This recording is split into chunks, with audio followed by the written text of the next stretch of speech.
2025 चुनावी वर्ष है और इस दौरान जो है तमाम पार्टियां दमखम लगा रही हैं। तो एक तरफ बीजेपी के तमाम केंद्रीय मंत्री, प्रधानमंत्री के साथ केंद्रीय मंत्री भी बिहार में दौरे पे दौरा कर रहे हैं, तो वहीं बीते कुछ दिनों पहले नेता विपक्ष जो है राहुल गांधी, वो भी बिहार पहुंचे। दरभंगा में उनका कार्यक्रम हुआ, उसके बाद पटना में वो मूवी देखकर दिल्ली रवाना हो गए। हमारे साथ पूर्व IPS अधिकारी अमिताभ कुमार दास जी हैं। कैसे देखते हैं, अब बिहार विधानसभा चुनाव है तो विपक्ष से लेकर सत्ता पक्ष के नेता आना शुरू कर दिए?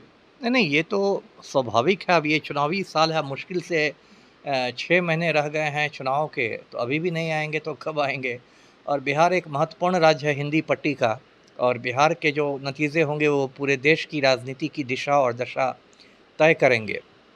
तो देखिए, इसलिए प्रधानमंत्री भी बार बार आ रहे हैं। कुछ दिन बाद तो प्रधानमंत्री इतनी बार आएंगे कि गोल घर में ही प्रधानमंत्री आवास खोलना पड़ेगा। राहुल गांधी भी बार बार आ रहे हैं। राहुल गांधी ने गर्दनी बाग में जाकर बच्चों से मुलाकात की, फिर बेगूसराय जाकर वो पलायन रोको नौकरी दो पदयात्रा में शामिल हुए, फिर 1-2 रोज़ पहले वो दरभंगा में गए, अम्बेडकर छात्रावास में गए। वहाँ तो बीजेपी वाले कहते हैं कि यहाँ राहुल गांधी आते हैं सिर्फ तमाशा करना। नरेंद्र मोदी क्या कर रहे हैं? वो कम तमाशा कर रहे हैं। डोनाल्ड ट्रंप का चपरासी बन के काम कर रहे हैं।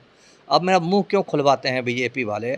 सबसे बड़ा तो मदारी इस देश में नरेंद्र मोदी है, जिसने अभी डोनाल्ड ट्रंप के हुक्म पर युद्ध विराम कर दिया और ट्रंप का चपरासी बन के काम कर रहा है। इसलिए राहुल गांधी पर भाजपा वाले नहीं बोले तो वही अच्छा है।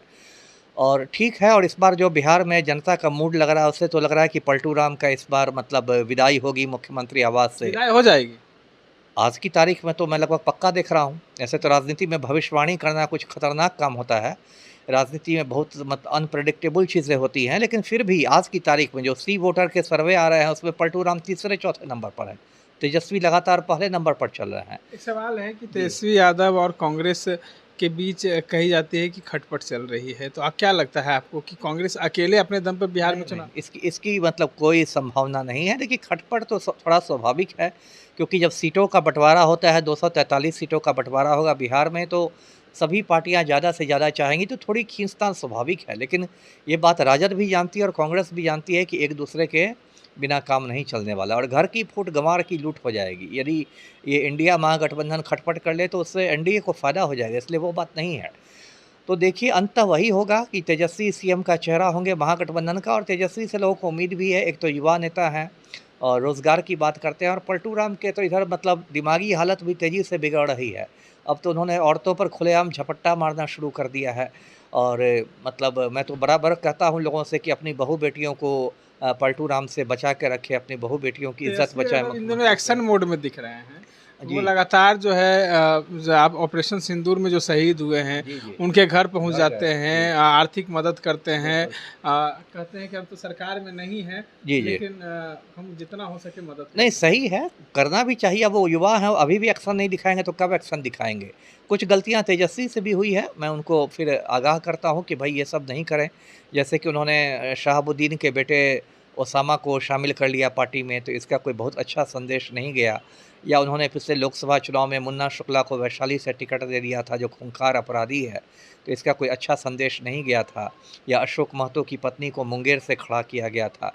या अभी भी विधानसभा चुनाव में चर्चा है कि मुन्ना शुक्ला की पत्नी अन्नू शुक्ला को लालगंज से चुनाव लड़ाया जाएगा। तो ये सब बातें ठीक नहीं है। तेजस्वी A to Z की बात करते हैं, उनको सभी जाति और धर्म को साथ लेके चलना चाहिए, और जो साफ़ सुथरी छवि के लोग हैं उनको टिकट देना चाहिए। अगर वो ऐसा करते हैं तो तेजस्वी को अगला मुख्यमंत्री बनने से कोई नहीं रोक पाएगा। सर, एक सवाल है कि बिहार विधानसभा चुनाव में नज़दीक आ गया है, कई लोग जो हैं दूसरी पार्टियों में ये आशा देखते हैं कि वो दागी छवि को ना दे।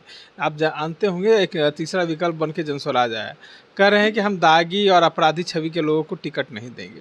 तो क्या लगता है कि जनस्वराज भी इस बार जो है कुछ गुल खिलाएगा? नहीं नहीं, गुल तो खिलाएगा ही। देखिए, जनस्वराज अभी तो पिछले साल ही बनी है। वो गांधी जयंती के दिन 2 अक्टूबर के दिन उसका गठन हुआ है, और उसके पहले लगभग 2 साल तक प्रशांत किशोर ने पदयात्रा की, बिहार के सैकड़ों गाँव में गए, और जनस्वराज से लोगों को काफ़ी उम्मीद भी है। और पिछले कुछ महीने पहले जो बिहार में 4 उपचुनाव हुए थे विधानसभा के, तो उसमें जनस्वराज ने सीट तो एक भी नहीं जीती, लेकिन 10% उसको वोट मिला, 10%, जो कि एक अच्छा खासा वोटों का प्रतिशत है। तो कुछ तो गुल खिलाएगा ही जनस्वराज, इसे तो इनकार नहीं किया जा सकता है। जी चलिए, कुछ तो गुल खिलाएगा और तेजस्वी यादव महागठबंधन के ही सीएम फेस होंगे। कितना भी कुछ हो जाए, विपक्ष जो है वो मजबूत रहेगा इस बार बिहार विधानसभा चुनाव में नीतीश कुमार को गद्दी से उतारने के लिए। इस तरह के तमाम अपडेट्स के लिए बने रहे इनसाइडर लाइव के साथ। धन्यवाद।